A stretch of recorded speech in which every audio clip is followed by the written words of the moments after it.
Dateline, Boston, Massachusetts. Yes, I am in my hometown. I cannot tell you how great it feels to say that for the first time in a long time. I'm at the Fairmont Copley Hotel, downtown Boston, and we thank you for checking back in. It's episode 10 of AnikDotes presented by Draftkings. So UFC 273, Volkanovski versus the Korean Zombie. Fight week is upon us. Just days away from Jacksonville, Florida, flying back down to Florida tomorrow, but we got business to attend to here in the Bean first. And then I'm driving to Jacksonville, which is kind of nice. No wheels up, no wheels down, rental car to Jacksonville, Florida for UFC 273. And despite the fact that there are a lot of big betting favorites at the top of this fight card, there's still a lot of interesting betting angles that we're going to get into today. But given the fact that Alexander Volkanovski, as the last man to make the walk, is a minus 760 favorite on Draftkings Sportsbook right now against Chan Sung Jung, who, by the way, is plus 525. Main event mathematics today is going to focus on the co-main event and what a championship rematch it is between Aljamain Sterling and Petr Yan. So let us take you back to the first meeting, UFC 259 in Las Vegas last March, in that tiny little 25-foot octagon at the UFC Apex. This one, of course, the rematch will be in front of a capacity crowd in the more traditional 35-footer, 30-footer, I should say. So right now, the number on DraftKings Sportsbook, Petr Yan minus 490, Aljamain Sterling is plus 360. So the last time these two fought, about a year ago on the broadcast, we had Yan closing minus 130 and Aljamain Sterling plus 110. So that fight was about as close as it gets on the closing number. Not the case this time around. Petr Yan is a near 5-1 favorite. Of course, a lot of that, though, has to do with how the first fight went. Aljo certainly had some moments early in the fight, but Jan's numbers in that fight and his performance were pretty darn good, and that's why he is swollen to this type of number. And I also think that Petr Yan's performance against Corey Sandhagen is factored into this betting line, while Aljamain Sterling has had neck surgery and hasn't competed since UFC 259. So I think that's a factor as well. In terms of other propositions, over 4.5 rounds is minus 135. Under 4.5 rounds right now is plus 105.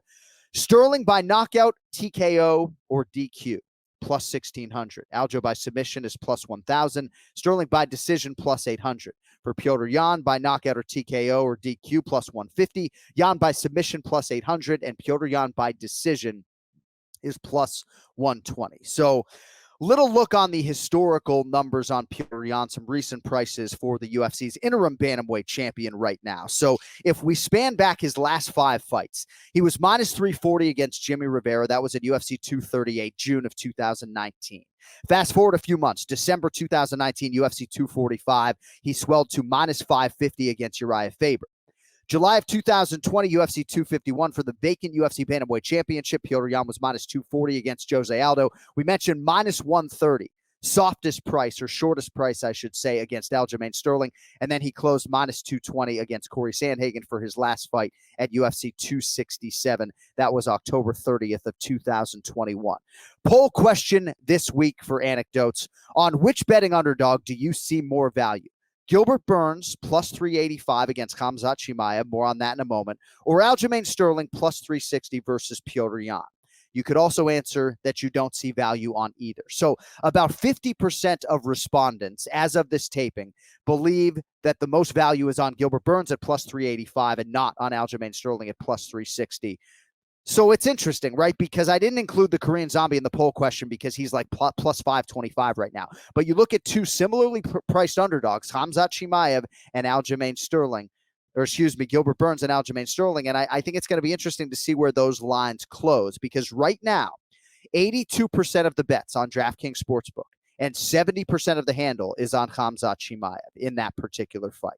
And I think that's pretty telling. I mean, it's early during fight week, but how much Gilbert Burns' money is really going to come in, despite the fact that a huge segment of the fan base thinks that this betting line is wildly disrespectful. So Chimaev is minus 525, Gilbert Burns plus 385, over 1.5 rounds juice to the minus 130 range. Under 1.5 rounds is even money. Gilbert Burns by TKO or knockout or DQ plus 1,200. Burns by submission, perhaps that'll pique some interest, is plus 1,600. Burns by decision plus 750. And then for Khamzat by knockout plus 165, by submission plus 225, and Chimaev by decision is plus 250. And lastly, on the main event, Alexander Volkanovski and Chan Sung Jung, 67% of the action right now and 92% of the total bets are on Alexander Volkanovski. So short sample size, but at least right now, doesn't seem like a lot of bettors are pouncing on the Korean Zombie despite the plus 525 number.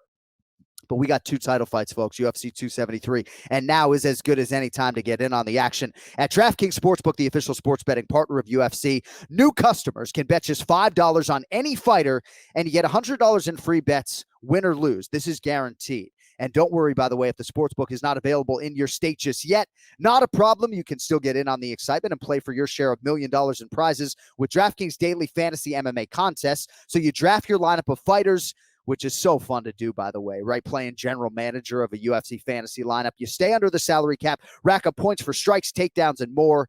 And I can also assure you DraftKings is safe, secure, and reliable. And best of all, you can withdraw or deposit your funds whenever you want. So get involved for UFC 273. Download the DraftKings Sportsbook app right now. Use promo code ANIK, A-N-I-K.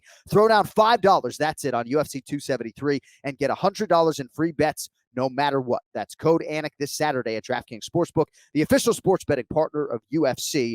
21 plus restrictions apply. See show notes for details. All right, a lot of submissions for Q and Anik this week as we called on our masses on Twitter. The hashtag is AnikDotes as we get to your UFC 273 related questions and comments in Q and Anik. To that end, we call on the executive producer of this fine program, Cody Merrow.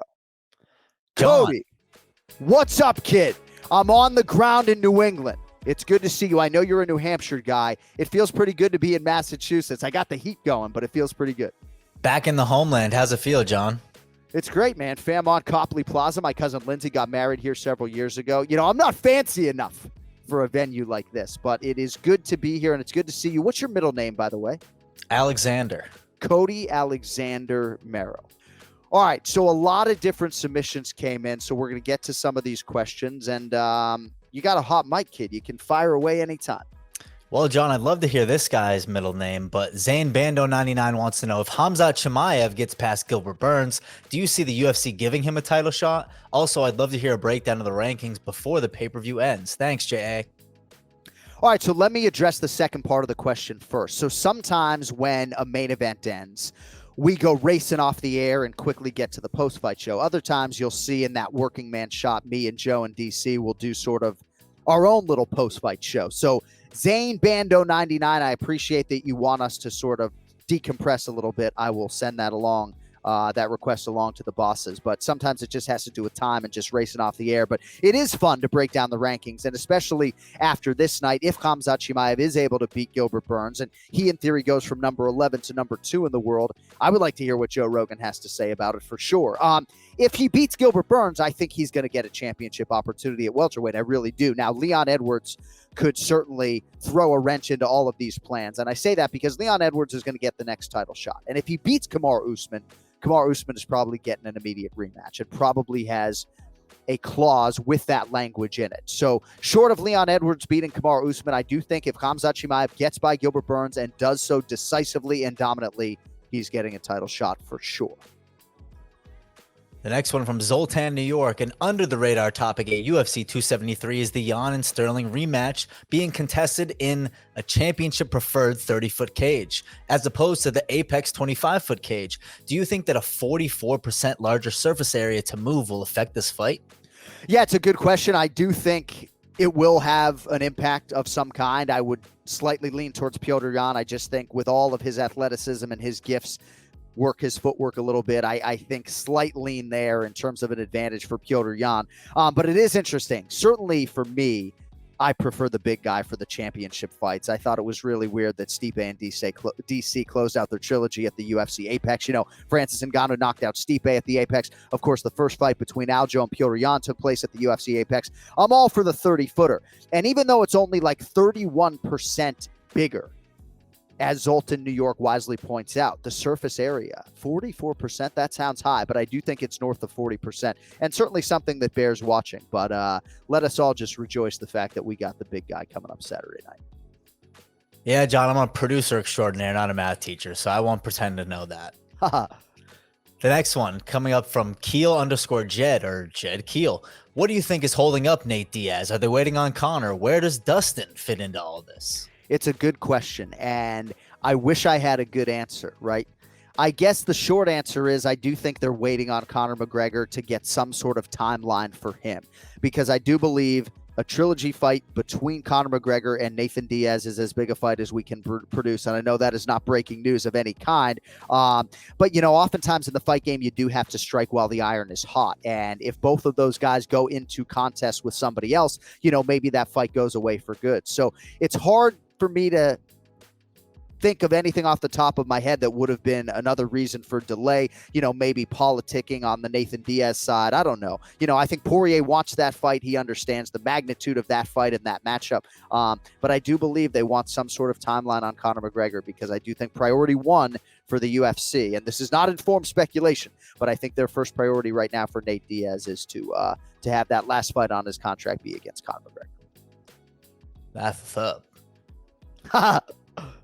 Mike Palmisano says, do you think the Ian Gary hype is a little too much right now? No. He was losing the entire first round to Jordan Williams before landing that clean counter right. Darian Weeks could give him some real problems.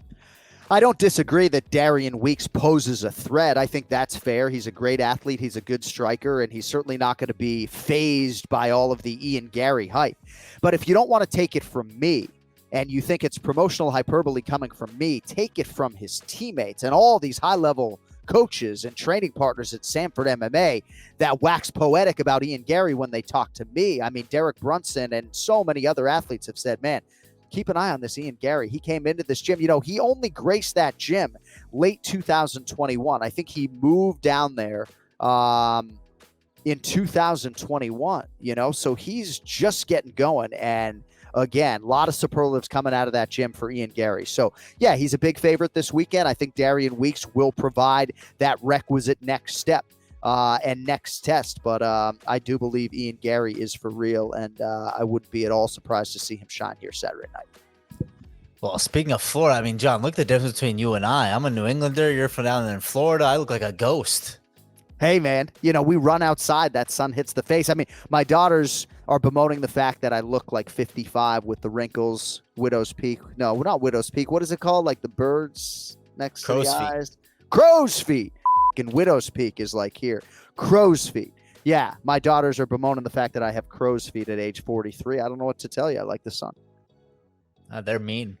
They are mean. They're truth tellers, but they are mean. The older one's meaner than the younger one.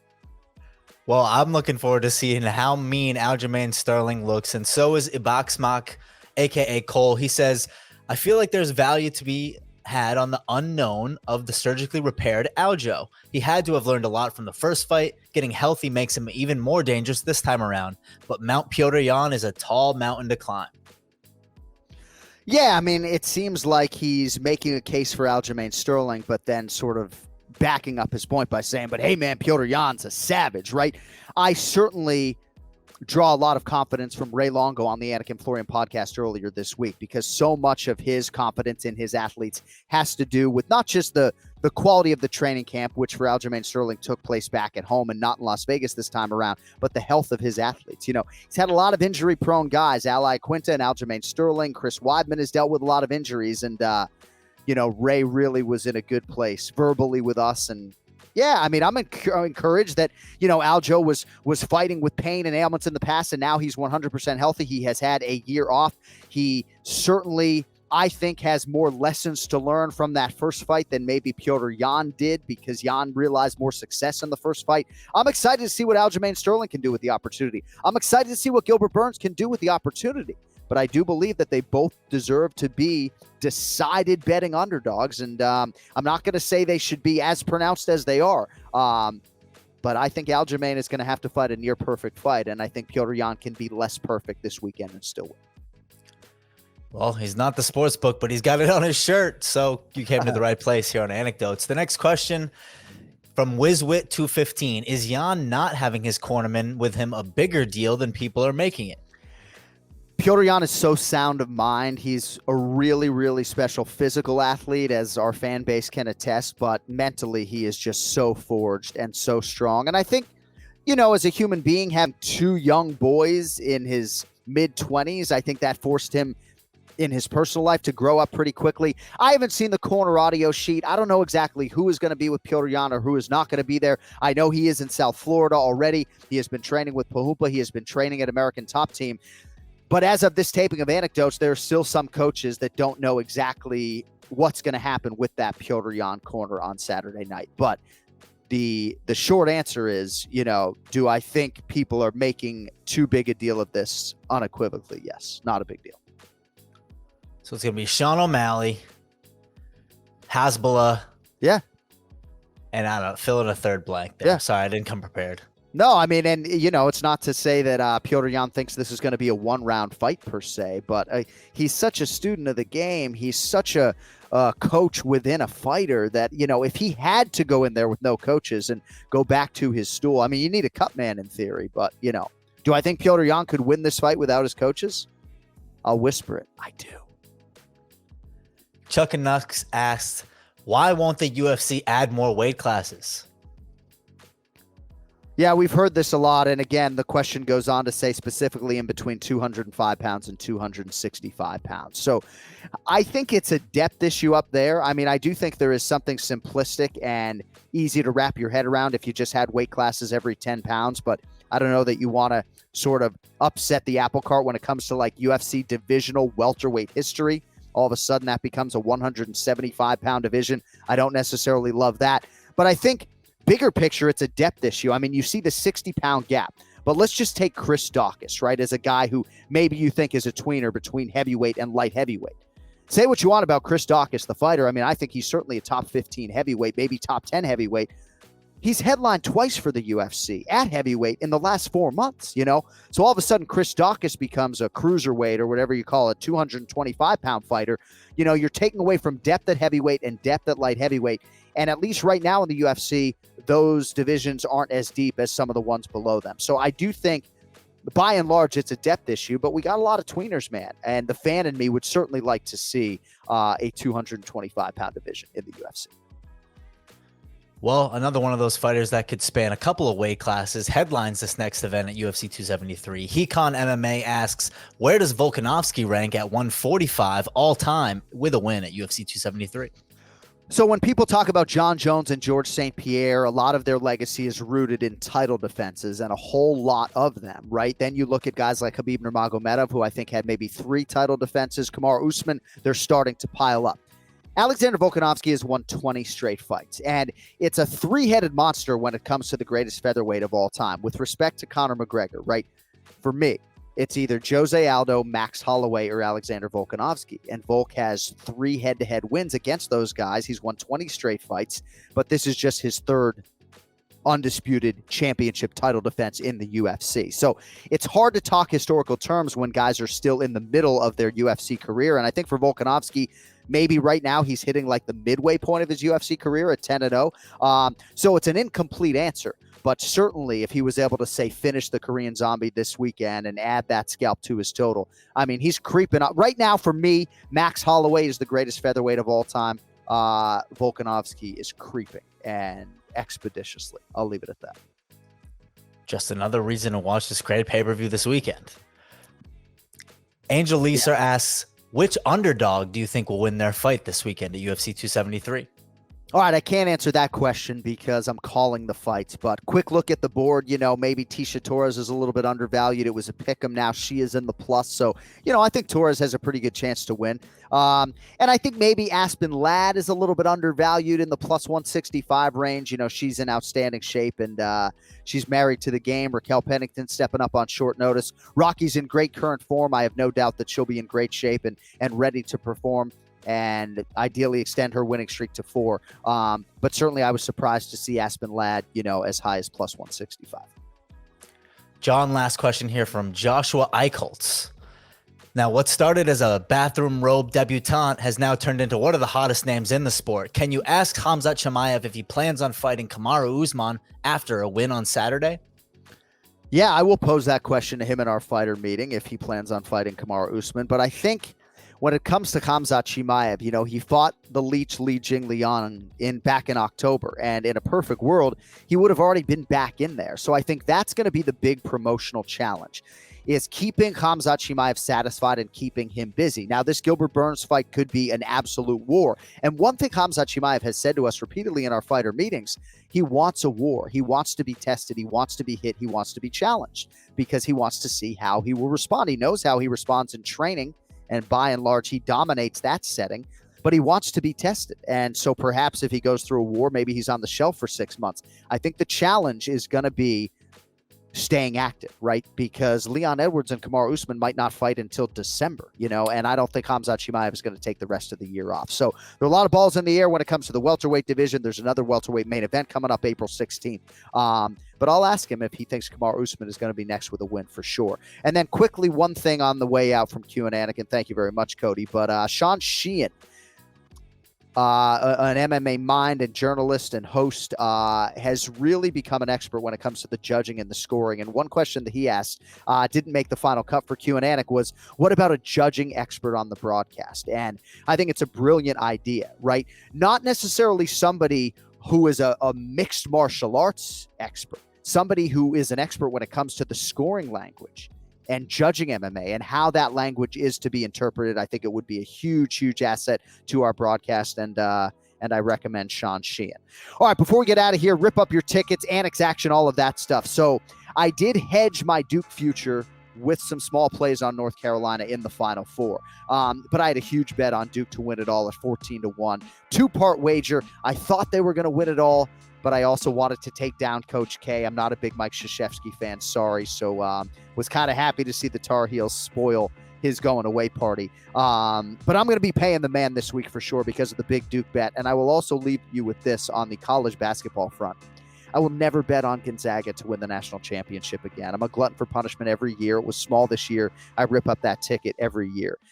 As far as my action and in the future, NBA stuff still looks pretty good. Miami Heat and the Philadelphia 76ers to win the Eastern Conference. We got them at better prices than are available now. Also have about $1,000 on the Florida Panthers combined division conference Stanley Cup. And I do think going into the Stanley Cup playoffs, they're going to have a great chance to win the whole damn thing. So I feel good about those bets. I also will be playing a lot of NFL draft propositions later this month. I'll update those on social media. But there's a lot of good intel out there leading up to the draft, especially when it comes to the wide receivers, who will be taken where. And I do think if I can find some value on an underdog, maybe a wide receiver that the masses don't think is going to get picked all that high, I'm going to be firing on those later in the month. And is anybody making any money on the Boston Celtics, right? 144 points, I believe, on Sunday. Man, that team's not just winning, but covering. I'm not making any money on the Celtics, but hopefully some of you masses are. All right, we got to get on out of here. That's a wrap for the UFC 273 edition of AnikDotes. It all goes down Saturday night live on pay-per-view from the VyStar Veterans Memorial Arena there in Jacksonville, Florida. A lot more coverage coming your way throughout the week from DraftKings. If you want to follow them on social media, it is at DraftKings for the Draftkings Sportsbook, at DK Sportsbook on Twitter, and on Instagram, it is at DraftKings_Sportsbook.